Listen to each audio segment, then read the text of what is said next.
qu'il faut comprendre, notamment toute la chimie de ces composantes générales, organiques et analytiques, l'anatomie, la biologie cellulaire et la biochimie structurale et métabolique.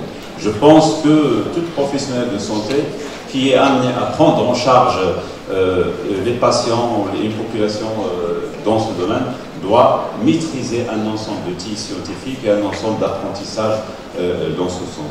Alors peut-être pour les slides qui vont suivre, déjà pour vous l'annoncer, ça va être juste un ensemble de modules et qui sont inscrits dans le programme de formation et notamment au niveau de l'Institut de formation supérieure des professions infirmières et techniques de santé, notamment au niveau de la licence en diététique et nutrition, mais également c'est quelques modules qu'on peut trouver également dans d'autres formations actuellement qui sont qu'on voit mises en place au niveau des universités. Alors d'ailleurs, l'un des modules qui vise une compétence ou un objectif bien déterminé, c'est-à-dire on vise tout d'abord à travers ce module la compréhension de la physiopathologie des manifestations cliniques et biologiques des pathologies digestives. Donc c'est quelque chose qui va permettre à la personne qui va être formée de comprendre ce phénomène, faire bien sûr une prise en charge nutritionnelle adéquate pour améliorer le microbiote intestinal. Et c'est dans ce sens que ce module relatif qui traite un peu le système digestif, la digestion et le microbiote intestinal.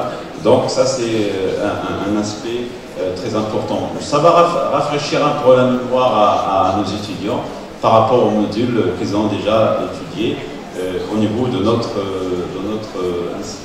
Alors un autre module, c'est la physiologie rénale, notamment qui va permettre aux personnes formées de comprendre la physiopathologie bien sûr, et également notamment tout ce qui est fonction rénale, équilibre hydrominéral, équilibre phosphocalcique et équilibre acido-basique.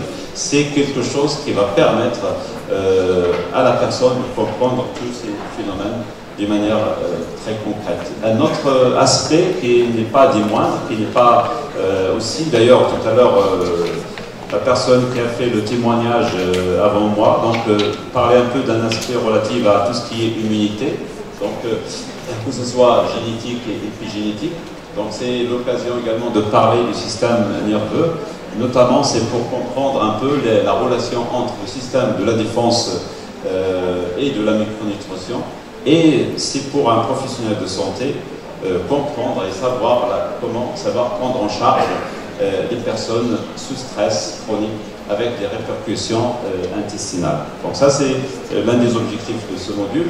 Alors un aspect très important, c'est surtout par rapport aux besoins nutritionnels. Ça c'est un module en général commun pour un ensemble de... Voilà, et je vais beaucoup plus insister sur, et d'ailleurs sur la première conférence, à parler des besoins nutritionnels du nouveau-né, notamment tout ce qui est allaitement maternel et surtout tout ce qui est préparation diététique, et ceci pour connaître un peu le rôle de chaque micronutrition, sa biodisponibilité ainsi que bien sûr tout ce qui est signe d'excès et de carence. Et je pense que c'est un module aussi très important, sans oublier un autre aspect qui n'est pas...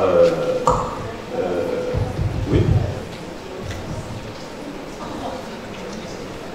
Il me reste 3 minutes. Comprendre, alors le module qui va nous permettre de comprendre l'effet de chaque procédé industriel sur la qualité nutritionnelle des aliments, tout ce qui est aliments, plus bien sûr tout ce qui est technologie de biotechnologie alimentaire et chimie des aliments. Donc c'est un peu la composition et la conservation des aliments. Peut-être je vais m'attarder avant la dernière slide, c'est sur le côté industrie pharmacodiététique et micronutriments, notamment tout ce qui est compléments alimentaires.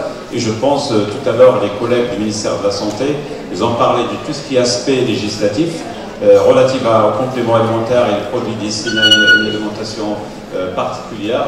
Et surtout, c'est pour être en général en mesure de prescrire le complément alimentaire adéquat en prenant en considération sa qualité et les normes en général exigées en la matière.